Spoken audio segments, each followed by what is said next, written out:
29শে November 2023 হায়দ্রাবাদের মধ্যে একটি এলাকা ফিল্মনগর। সেখানকার একটি ফ্ল্যাটে থাকতেন এক দম্পতি যাদের কোনো সন্তান ছিল না, যেটা নিয়ে তাদের মধ্যে প্রায়শই ঝগড়া ঝামেলা হতো। একদিন হঠাৎই লোকটির স্ত্রী গায়েব হয়ে যায়।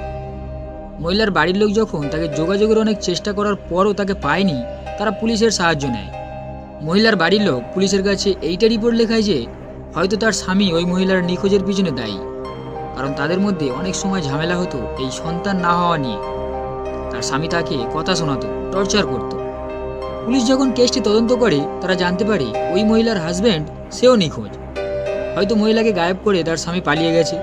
কিন্তু তদন্ত যত এগোয়, পুলিশ এক এক করে সমস্তটা সামনে আনে, তখন উঠে আসে একটা মৃতদেহ, যেটা ছিল ওই মহিলার স্বামী।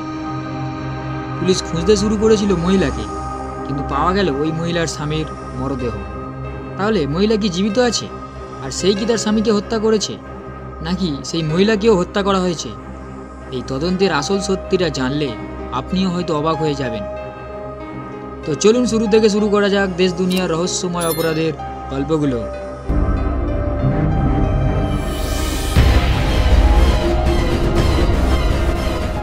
হায়দ্রাবাদের একটা এলাকা ফিল্মনগর। সেখানকার পায়োনিয়ার এনক্লেভ অ্যাপার্টমেন্টে একটি ফ্ল্যাটে থাকতেন এক দম্পতি, সৈয়দ আহমেদ কাদরি ও তার স্ত্রী সৈয়দা মিরাজ ফাতিমা। দম্পতি ছিলেন নিঃসন্তান, তাদের কোনো সন্তান হচ্ছিল না। এই নিয়ে তাদের মধ্যে প্রায়শই মনোমালিন্য, ঝগড়া লেগেই থাকত। সৈয়দ আহমেদ কাদরি একটি গবাদি পশুপালনের খামার চালাতেন, আর সেটা নিয়ে ভিডিও বানিয়ে ইউটিউবে ছাড়তেন। এদিকে তার স্ত্রী সৈয়দা মিরাজ ফাতিমা একটি বেসরকারি হাসপাতালে ডায়েটিশিয়ানের কাজ করতেন। দুজনে নিঃসন্তান হলেও আর এত ঝগড়া ঝামেলা সত্ত্বেও তারা ডিভোর্সের কথা কখনো চিন্তা করেননি। তারা সবসময় একসাথেই ছিলেন। 29শে নভেম্বর 2023 ফাতিমা হঠাৎই তার ফ্যামিলির সাথে যোগাযোগ বন্ধ করে দেয়। তার বোন তাকে ফোন করলে তার ফোন রিং হয়ে যায়, কেউ রিসিভ করে না। তার বাড়ির লোক ভাবে হয়তো কাজে ব্যস্ত আছে, তাই রিসিভ করছে না ফোনটা।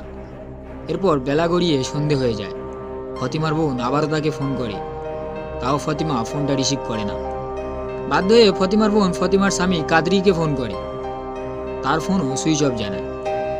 ফাতিমার বাপের বাড়ির লোকজন চিন্তিত হয়ে পড়ে। পুরো দিনটা তারা ফোন করে যাচ্ছে, তাও কেউ ফোন তুলছে না।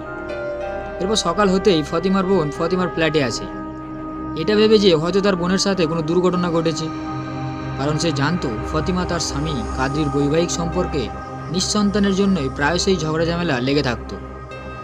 এরপর সে ফ্ল্যাটে গিয়ে দেখে চাবি দেওয়া। ফাতিমার বোনের ভয়টা আরও একটু বেড়ে যায়। গত 1.5 দিন ধরে তাদের সাথে ফাতিমার কোনো যোগাযোগ হচ্ছে না।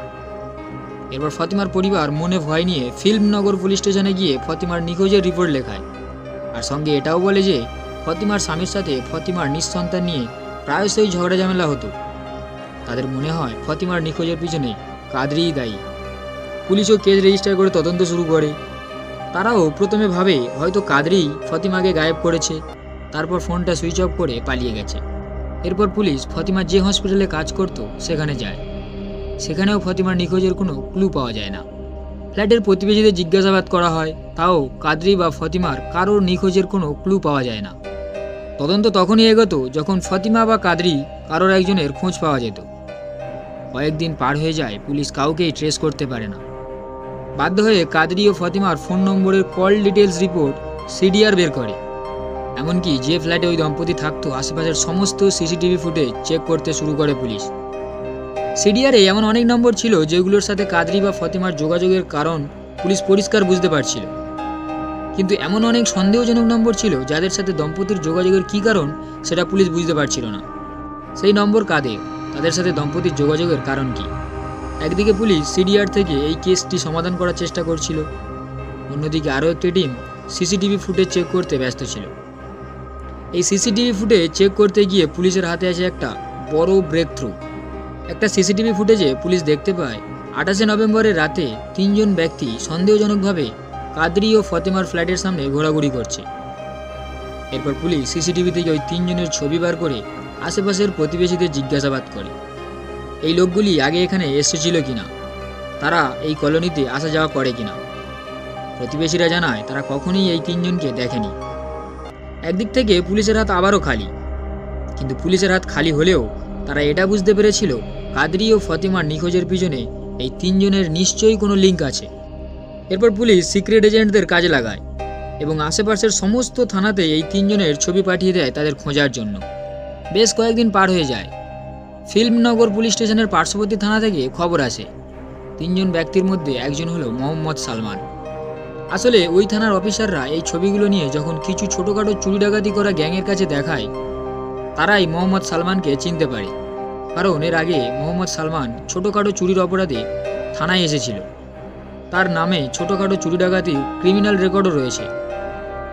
ফিল্মনগর থানার পুলিশ এটা জানার পরই মোহাম্মদ সালমানকে তার অ্যাড্রেস থেকে গ্রেপ্তার করে। প্রথমে তাকে ইন্টারোগেট করা হয় যে তুমি কাদরি আর ফতিমাকে চেনো কিনা, তাদের কোথায় গায়েব করেছো। মোহাম্মদ সালমান জানায় সে তাদের কাউকেই চেনে না। সে এদিক ওদিকের কথা বলে, পুলিশকে বিভ্রান্ত করার চেষ্টা করে। কিন্তু পুলিশ যখন সিসিটিভি ফুটেজ দেখিয়ে প্রশ্ন করে যে তুমি 28শে নভেম্বর ফতিমা ও কাদরির ফ্ল্যাটের সামনে কি করছিলে, তখন আর মোহাম্মদ সালমান নিজেকে বাঁচাতে না পেরে সব সত্যিটা খুলে বলতে বাধ্য হয়। সে প্রথমে তার দুইজন সঙ্গীর অ্যাড্রেস দেয় যারা মুম্বাইতে থাকতো, মোহাম্মদ আসগর আর মোহাম্মদ হুসেন। মোহাম্মদ সালমান পুলিশকে জানায় এই ঘটনার পিছনে তার কোনো মোটিভ ছিল না, সে মোহাম্মদ আসগরের হয়ে কাজ করেছে। পুলিশও মোহাম্মদ সালমানের কথা মতো মুম্বাই থেকে মোহাম্মদ আসগর ও মোহাম্মদ হুসেনকে গ্রেপ্তার করে। এরপর ইন্টারোগেশনে যখন আসল সত্যিটা উঠে আসে, যেটা শুনলে আপনারাও চমকে যাবেন। আসলে মোহাম্মদ আসগর মুম্বাইয়ের বাসিন্দা। বছর 10 আগে সে হায়দ্রাবাদের একটি মেয়েকে বিয়ে করে মুম্বাইয়ে শিফট করেছে। মুম্বাইয়ে থাকলেও স্ত্রীর বাপের বাড়ি যেহেতু হায়দ্রাবাদে ছিল, তাই হায়দ্রাবাদে যাতায়াত তার লেগেই থাকতো। একদিন আসগর ইউটিউবে কাদরির পশুপালনের খামারের ভিডিও দেখে, যেটা দেখে সে ওই ব্যবসায় ইনভেস্ট করতে আগ্রহী হয়। এরপর আসগর কাদরির সাথে হায়দ্রাবাদে এসে দেখা করে, তাকে বলে সে ইনভেস্ট করতে চায়। কাদরিও তার ব্যবসা বড় করার জন্য ওই ইনভেস্টমেন্টটা অ্যাকসেপ্ট করে। তাদের মধ্যে 20 লাখ টাকার 4 বছরের একটা এগ্রিমেন্ট হয়। এগ্রিমেন্ট অনুযায়ী মোহাম্মদ আসগর সৈয়দ আহমেদ কাদরিকে 20 লক্ষ টাকা দেয়। এরপর সবই ঠিক ছিল। সমস্যা তখনই হয় যখন কাদরি টাকার কোনো প্রফিট বা আসলের রিটার্ন কিছুই আসগরকে দিচ্ছিল না। এরপর আসগর অনেকবার কাদরির কাছে প্রফিটের ভাগ দিতে বলে, কিন্তু কাদরি যে কোনো অজুহাত দেখিয়ে প্রফিট বা আসল কিছুই রিটার্ন করতো না। মোহাম্মদ আসগরও বুঝতে পেরে যায় যে কাদরি তাকে ঠকাচ্ছে, তাই কাদরিকে পুরো 20 লক্ষ টাকা ফেরত দিতে বলে। অনেকবার সে কাদরির কাছ থেকে টাকা ফেরত চেয়েছে, সে পায়নি। অনেক টাইম দিয়েছে, তাও কাদরি টাকা ফেরত দেয়নি। এরপর মোহাম্মদ আসগর ও তার বন্ধু মোহাম্মদ হুসেন হায়দ্রাবাদের মোহাম্মদ সালমানের সাথে যোগাযোগ করে। আগেই বলেছি মোহাম্মদ সালমানের চুরি ডাকাতির ক্রিমিনাল রেকর্ড আছে। তারা ভেবেছিল কাদরিকে ভয় দেখিয়ে থ্রেট করে টাকাটা আদায় করবে। এই ভেবে 28শে নভেম্বর 2023 মোহাম্মদ সালমান, মোহাম্মদ আসগর ও মোহাম্মদ হুসেন তিনজন কাদরির খামার বাড়িতে যায়। সেখানে কাদরিকে টাকা ফেরত দিতে বলে, কিন্তু কাদরিরও কিছু করার নেই, সে খরচ করে ফেলেছিল। টাকাটাও ফেরত দিতে পারছিল না সে। সেখানে এই বিষয় নিয়ে তাদের মধ্যে ঝামেলা শুরু হয়।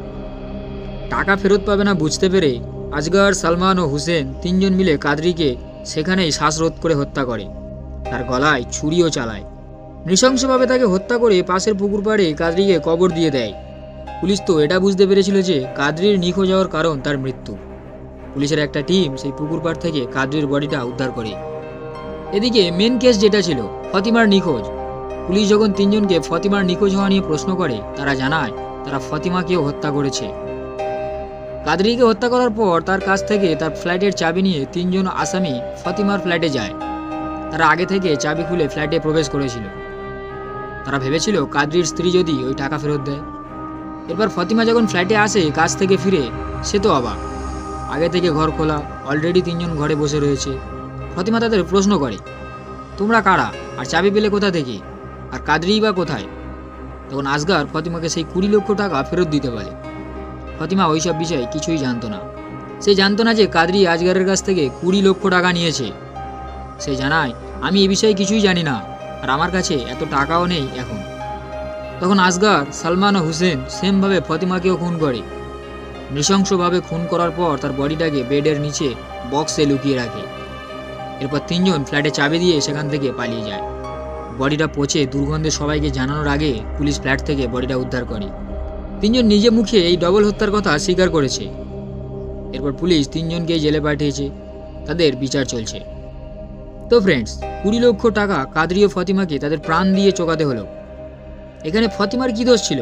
সে তো জানতোই না এই ডিল সম্বন্ধে। কাদরির পাপের ফল ফতেমার জীবন দিয়ে চোকাতে হলো। নিখোঁজের কেস তদন্ত করতে গিয়ে উঠে এলো দুটো হত্যার রহস্য। আপনাদের কি মনে হয় 20 লক্ষ টাকার জন্য কাউকে খুন করা উচিত? আর এই দুটো হত্যার জন্য অপরাধীদের কি শাস্তি হওয়া উচিত? অবশ্যই কমেন্ট করে জানাবেন। আর ভিডিওটা ভালো লাগলে একটা লাইক করে দেবেন। আজ আসি, দেখা হবে নেক্সট ক্রাইম স্টোরিতে। ধন্যবাদ।